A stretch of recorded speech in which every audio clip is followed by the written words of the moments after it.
Bonjour à tous et bienvenue dans Cult & Click, une émission de qualité. On se retrouve aujourd'hui et cette semaine pour parler de Walking Dead, qui est un petit sujet qu'on aime bien, dont on parle de temps en temps. Et pour ça, le spécialiste français de Walking Dead, eh bien, notre ami Cardel, et le spécialiste français de Fear the Walking Dead, avec l'ami Kerr, et également de Star Wars, mais c'est pas le sujet. Il y a un bandeau qui doit apparaître et également des clignotants qui vous disent ceci est une blague. Hein. Ceci est une parodie. On n'est même pas les spécialistes mondiaux. Parce que les gens l'ont pris au sérieux. Il y a peut-être 2-3 personnes qui vous arrivent à la cheville, mais vous êtes plutôt modeste. On peut en parler. Et moi, je resterai l'hôte qui s'appelle donc Bigby. Voilà, on peut se retrouver. Bonjour.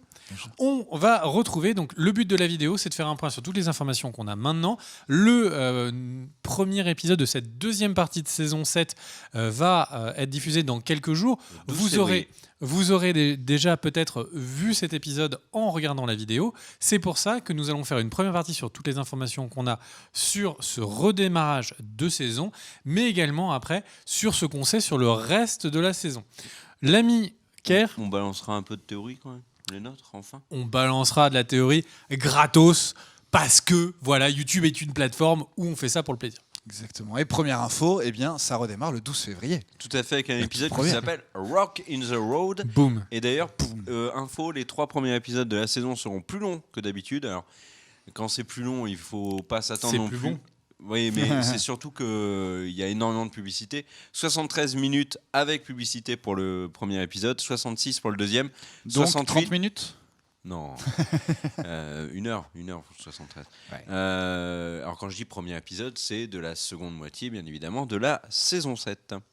Qui devrait compter, du coup, combien d'épisodes supplémentaires, du coup, 8 8, tout à fait. Et ensuite, on aura le retour de Fear the Walking Dead pour la saison 3. Alors, que l'on n'attend pas du tout. Commençons cette vidéo le plus simplement du monde. Parlons tout simplement des interviews qui ont été menées par les acteurs ou auprès des acteurs qui, bien certains, ont laissé fuiter quelques mots. Et oui, lesquels, quoi, comment, notre ami Kerr va vous en dire quelques-uns. Alors déjà, ce que l'on sait, grâce aux interviews que tu as évoquées, c'est que le groupe va être soudé. On s'en doutait avec la fin de cette première moitié de saison 7. Ils vont tous se retrouver et sachez que le tournage de la première moitié de la saison 7 a posé beaucoup de problèmes pour les acteurs. Le premier qui a balancé un pavé dans la mare, c'est Lenny James qui joue le personnage de Morgan. Et l'ami Morgan donc, a dit tout simplement qu'il avait détesté le tournage de la première moitié de saison 7, qu'il était séparé des autres. Norman Reedus a dit que c'était l'horreur, qu'il avait détesté ce moment-là. Et oui, mais c'est vrai, ils ont dit. Et oui, tous ces acteurs qui sont payés pour dire qu'ils s'adorent les uns les autres ont dit qu'ils s'adoraient les uns les autres. Surtout que c'est très étrange parce qu'il y a énormément de séries où les acteurs sont très rarement tous présents en même temps. Mais si on prend Lost, ils étaient certes sur la même île, mais il y en avait certains qui tournaient, tu vois, à des... pas en même temps les uns avec les autres. On n'a jamais entendu... oui, mais il y avait ceux qui étaient sur les... il y avait toutes les zones de flashback qui faisaient qu'ils ne tournaient pas ensemble. Et on n'a jamais entendu les acteurs ni qu'ils en avaient quoi que ce soit à foutre. Ça arrive mais là, souvent. C'est un message global des acteurs et des producteurs qui nous font penser, tu vois, non, mais on est une famille, revenez. Revenez, ouais, surtout. Revenez. J'ai une petite anecdote, vu que tu parles de Lost. Tu sais que l'acteur coréen qui jouait dans Lost, et c'est l'acteur qui joue dans Hawaii Five-O. Et en fait, il a été arrêté à Hawaï en possession de cocaïne, je crois, avec l'acteur qui jouait Monsieur Echo. Et c'est marrant de le retrouver dans une série qui se déroule encore à Hawaï. C'est que le dealer devait être sympa. D'accord, très bien. Allez, revenons à Walking Dead. Ce qui est intéressant sur ce qu'a dit Lenny James, c'est qu'en fait, il a expliqué que dans les précédentes saisons, oui, ils s'apprécient, etc. Mais c'est surtout qu'ils passent tout leur temps de tournage ensemble. Et ce qui fait qu'ils ont, pour beaucoup d'acteurs, une vraie amitié. Et que Lenny James a clairement expliqué que si, par la suite, il devait se retrouver dans une situation où il doit tourner tout seul, comme ça a été le cas dans la première moitié de saison 7, il voudrait quitter carrément la série. Il a demandé à Greg Nicotero que cela ne se produise plus jamais. Il arrêterait de prendre le chèque, ce qui nous surprenait le plus. News suivante. Alors, est-ce qu'on fait un tour d'horizon comme ça des personnages les uns après les autres avec les petites infos qu'on a réussi à grappiller? Alors oui, je pense qu'il faut aller assez vite parce que certaines de ces informations sont plus ou moins certaines sont des rumeurs. Parfois se révèlent fausses vu qu'on a déjà eu les synopsis des premiers épisodes dont on va parler tout à l'heure. Donc je t'en prie, vas-y vite. Le personnage de Sacha, interprété par Soneca Martin Green, pourrait quitter la série. Alors, on n'a pas d'infos fiables là-dessus. Le seul truc qui nous fait quand même un petit peu penser ça, c'est que l'actrice a Sacha chopé... qu'on voit à l'image. Ah oui. Non, c'est Rick. Je voyais pas avec le truc. C'est que le personnage, Soneca Martin Green, qui joue donc Sacha, a le rôle principal de la série Star Trek Discovery de Netflix. Donc potentiellement, c'est quand même très rare qu'un acteur arrive à aller de front sur 2 séries différentes. Le truc qui me fait penser quand même que Sacha a des chances de rester dans The Walking Dead, c'est de une, elle n'a pas énormément de scènes dans The Walking Dead. Mais tu parles du coup pour la saison d'après. Oui, je parle pour l'après. Oui, pour l'après. Oui. Et l'autre info quand même à retenir, c'est que ce ne sont pas du tout les mêmes périodes de tournage, puisque Star Trek Discovery vient de rentrer en tournage, alors que celui de The Walking Dead saison 7 est terminé. C'est pour ça que je te demandais si c'était pour la série d'après, parce que du coup, le tournage, on le sait très bien, de la saison de Walking Dead est terminé. Du coup, elle peut en entamer un autre et revenir sur Walking Dead après. Exactement. Autre chose que l'on sait, c'est que le personnage de Tara devrait être plus présent dans la série. Il y a eu notamment des fuites du tournage où on voit Tara sur de nombreuses scènes, et notamment une scène qui serait très importante. Et également, si vous avez vu les images promotionnelles du premier épisode, le personnage de Enid, c'est ça, devrait également avoir une place plus importante. Et alors, je ne sais pas, en tout cas les images nous font un peu penser ça, qu'elle ferait une révélation à tout le groupe, puisqu'il y a une photo où on la voit et tout le monde la regarde en mode mais qu'est-ce que tu viens de nous annoncer? Donc qu'est-ce que va annoncer Enid? Ça, nous ne le savons pas. Les créateurs de la série ont également dit que l'affrontement entre Rick et Negan ne viendrait pas tout de suite, que nous n'en étions qu'au début de la guerre, et que la première rencontre Rick-Negan de manière frontale pourrait arriver en toute fin de saison. Logique. Sachez également que... Logique. Oui. Alors, en fait, l'affrontement de Negan et de Rick est un des sujets qui est donc le plus discuté sur la toile.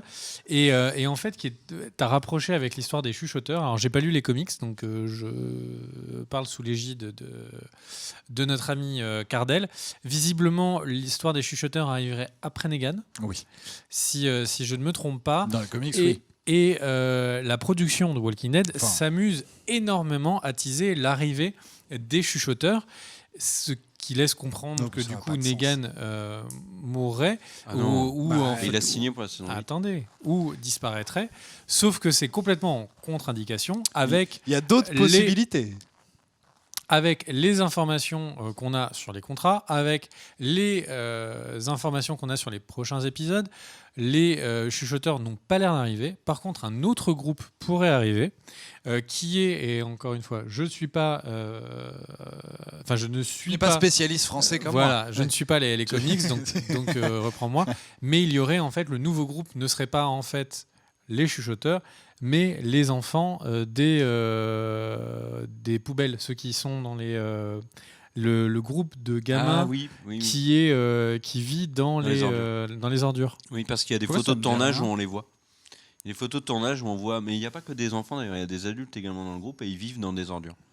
Ça me dit rien. Et on ne sait toujours pas à qui appartient la fameuse chaussure qu'on voit en toute fin d'épisode, dans la scène coupée. Alors il y a des gens qui ont remarqué que c'était la même chaussure que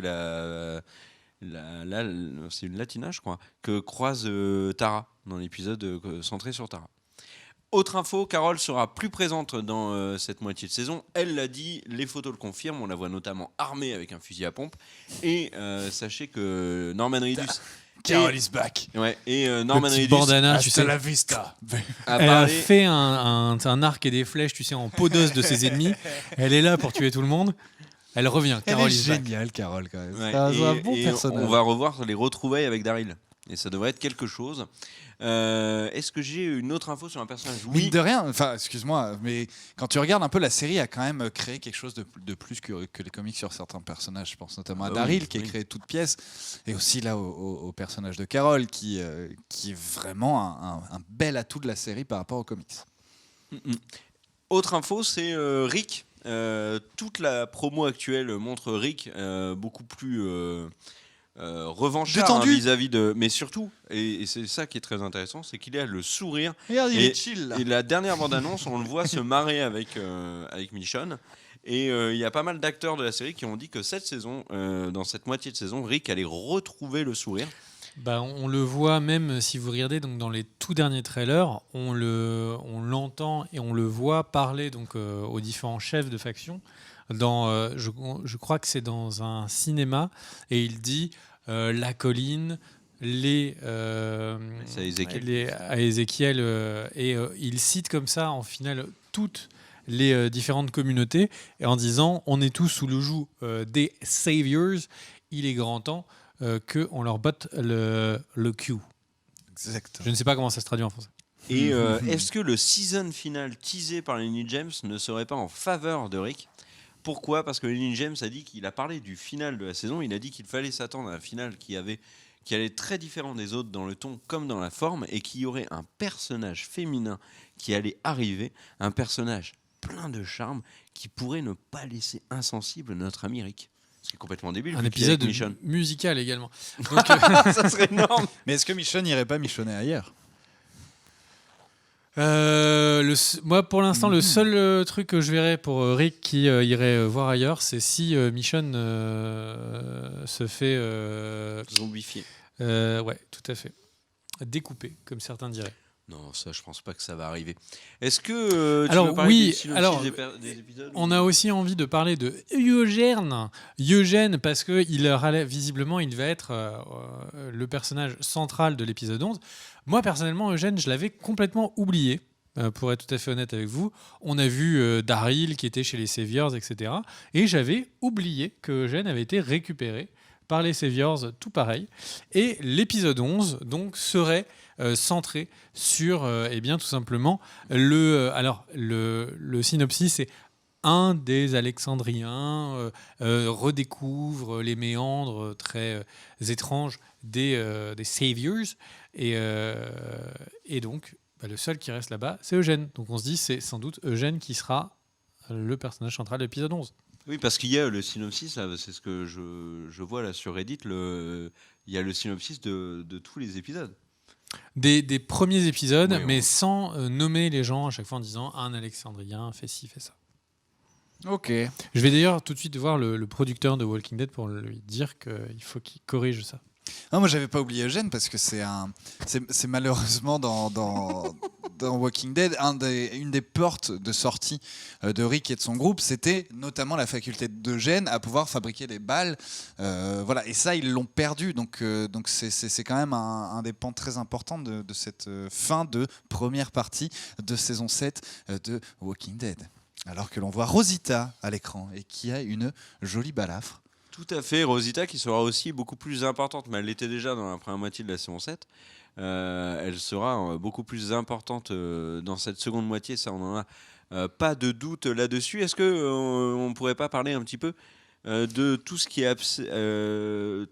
est côté censure notamment et le débat soulevé par la violence, la baisse des audiences, etc. Parce que c'est quelque chose qui est énormément revenu dans cette entre-saison, et c'est quelque chose que tu avais abordé dans les précédentes vidéos, Big B, sur le fait que tu avais trouvé le premier épisode de la saison 7 particulièrement violent, et figure-toi qu'il y a énormément de gens qui partagent ton avis. Alors, je vais juste remettre dans le contexte ce que j'ai dit, parce que visiblement, c'est ce qui a l'air d'être le problème.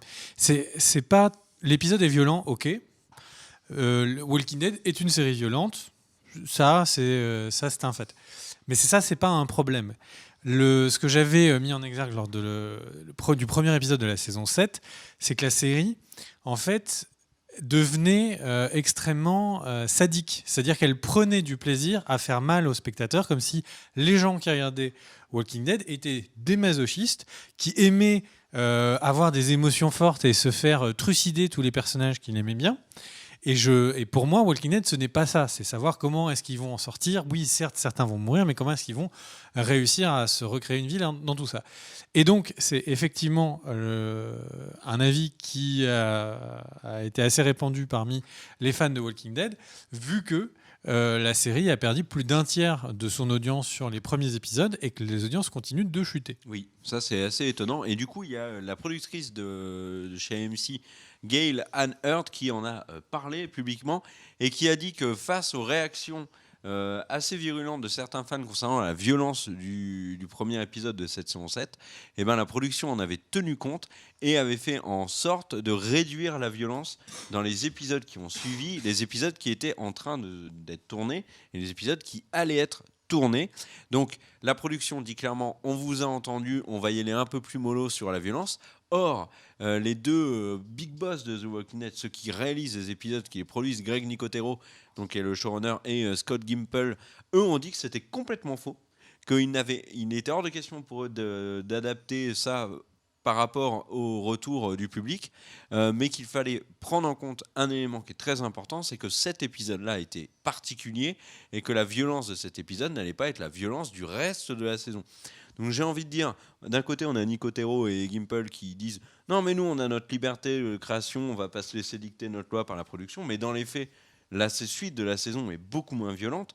Il y a notamment des gens qui se sont étonnés du fort peu de violence qu'il y avait dans certaines morts dans la suite de la saison. Donc, je pense notamment Walking Dead, c'est pas non plus une série où tout le monde se fait taper à la batte. Enfin, mais non, il y a bien quand sûr. même un entre-deux. Ça fait 6 saisons qu'on n'avait pas eu de batte. Non, mais même la mort d'Olivia, elle est violente, c'est hyper froid. froid. Ouais, mais c'est hyper froid comme je veux dire, façon de faire. La violence n'est pas que visuelle, la violence c'est aussi dans le contexte et la façon de faire les choses. On est dans Walking Dead, ils vont pas dire Olivia, tu vas mourir dans 5 minutes, mais en attendant, nous allons te jouer du violon et puis des petites licornes vont passer. Moi je la trouve au contraire ultra violente. Elle est étonnante, mais pour le coup, en fait, ce que beaucoup de gens ont reproché, c'est l'hémoglobine. C'est vraiment le truc qui a marqué dans le premier épisode. C'est de voir la cervelle de Glenn par terre, tu vois. Et son œil, là. C'était horrible. Donc voilà. Ouais. Maintenant, c'est exactement le même plan que dans le comics. Donc quand j'entends fan de Walking Dead, c'est plutôt fan de la série qui est un peu édulcorée par rapport à ce qu'est le comics. Mais je te dis pas si c'est bien ou pas. Il y a de la merde. Big B a raison là-dessus. Moi, j'ai pas été choqué par ce côté sadique parce que moi, j'y ai vu une nécessité de Walking Dead d'introduire par cette manière Negan. Après, c'est vrai qu'il y a des choses qui m'ont gavé dans cette saison. Et alors, pour le coup, sur le côté sadique, c'est là où je rejoins complètement Big B. C'est sur la première visite de Negan dans Alexandria, où ils font toutes les chambres, ils piquent les matelas, etc. Cet épisode, c'est juste nous remontrer ce qu'on avait déjà vu, nous remontrer que Negan, c'est un enfoiré, que les Saviors, c'est des enfoirés, que Rick et son groupe sont au fond du fond, et qu'ils se font persécuter. Ça te permet la retrouvaille entre Daryl et ça te permet la retrouvaille entre Daryl et Rick quand même. Je dis pas que cet épisode n'a pas eu du coup sur les news. Les autres news, on a alors. Est-ce que tu as fini? On va passer un petit peu sur la fin de saison. Oui. Alors, on sait que, donc encore une fois, les synopsis des premiers épisodes ont leaké, notamment sur Reddit. Et visiblement, l'épisode 13 serait le terrain d'un problème. Donc, le synopsis, c'est généralement les premières minutes. Donc, il y a un problème lors de la livraison des... le groupe d'Ézéchiel, c'est le Royaume. Une livraison du royaume, aux Saviors, il y a un problème qui crée les premières étincelles du conflit. Et à ce moment-là, le royaume doit trouver des solutions. C'est intéressant. Il y a une photo qui tisse complètement ça. Ce qui sous-entend donc que quand on parlait, quand on entendait notre ami Rick qui parlait au royaume, etc., quelles que soient les images qu'on voit dans les 2-3 prochains épisodes, ou peut-être que Ezekiel dit non, en fait, peace, on peut leur filer des trucs, ou n'importe quel discours qu'il va y avoir de n'importe quel des leaders de ces différentes factions, eh bien, le moment où Negan va en attaquer encore un, là, ce sera le moment de trop, et Rick sera au tournant, derrière le détour, derrière le buisson, caché, nu. Je ne sais pas. C'est intéressant que ça arrive au royaume et c'est pas bête parce que le royaume de ces trois communautés, c'est le seul qui a réussi à avoir un petit deal quand même avec Negan, c'est-à-dire que les deals ne se font pas à l'intérieur du royaume mais se font dans un terrain neutre où il y a une petite tentative de respect mutuel, pas souvent respectée. Et j'ai hâte de voir comment le deal va mal se passer, justement, vu que ce sera en terrain neutre et pas à l'intérieur du royaume, comment ils vont s'en échapper, comment les autres vont les suivre. Ça peut être très intéressant. Sur l'image qui est promotionnelle qui montre ça, on voit l'échange au même endroit que dans la première moitié de saison. On voit que tous les individus du royaume sont armés, ils ont des pistolets, et que Morgan est avec eux. Et en fait, ils ont mis en joue les Saviors avec les Saviors qui sont également en train de les mettre en joue. Donc, on peut penser que ça va être une situation comme dans la première livraison, puisque en fait, les Saviors provoquent le royaume à n'en plus finir. Et jusqu'à présent, le royaume ne réagissait pas. Peut-être que là. Non, mais parce que Ézéchiel le dit dans cette fois, ils n'ont pas de raison pour l'instant de réagir, vu que ça se passe un peu en dehors de chez eux. Voilà, et t'es obligé là d'avoir ce déclencheur pour qu'enfin le royaume veuille aussi partir. Est-ce que le bras droit d'Ézéchiel, celui qui va parler avec Morgan et Carole, et qui va dans la caravane à la fin. Ouais. Est-ce que faire tourner les serviettes. Est-ce que c'est pas lui qui serait le problème, parce que ils avaient dit que quand il avait provoqué le mec dans la précédente livraison, le chef des Saviors dans ce coin-là avait dit la prochaine fois on tue quelqu'un. Donc peut-être qu'il va de nouveau y avoir une tension et que le mec va dire je t'avais prévenu, cette fois je tue quelqu'un et voilà. Ce sera le tigre. Ah non. Voilà, et là plus personne ne regarde Walking Dead. Est-ce qu'ils vont utiliser Shiva? I have the tiger. Forcément, t'as un outil comme ça, tu le laisses pas à la maison. Oh putain, Shiva balancé dans le... Bon, donc, je pense qu'on a fait un petit tour de l'actualité Walking Dead. On vous l'avait dit, le but c'était que cette vidéo essaye d'être aussi pertinente que vous ayez vu l'épisode ou pas. Maintenant, comme il a été enregistré avant la diffusion, peut-être que certaines des choses qu'on vous a dit ont été confirmées ou infirmées. En tout cas, on essaye de vous informer et c'est pour ça que sont venus les deux plus grands spécialistes de Walking Dead et de Star Wars. En tout cas, c'était un plaisir. On se retrouve pour une prochaine vidéo demain, pour une prochaine vidéo Walking Dead chaque semaine. Et bien, n'hésitez pas à vous abonner à la chaîne, le YouTube et le petit pouce bleu qui aide l'intégralité des youtubeurs pour bien la mise en avant des vidéos. Merci à tous. Et le site Cult & Click, j'y pense en dernier moment. S'il y a une petite information mais importante, on la diffusera sur le site cultandclick.com. Voilà, merci à tous. Des bisous. Ciao. Des bisous. Ciao, ciao.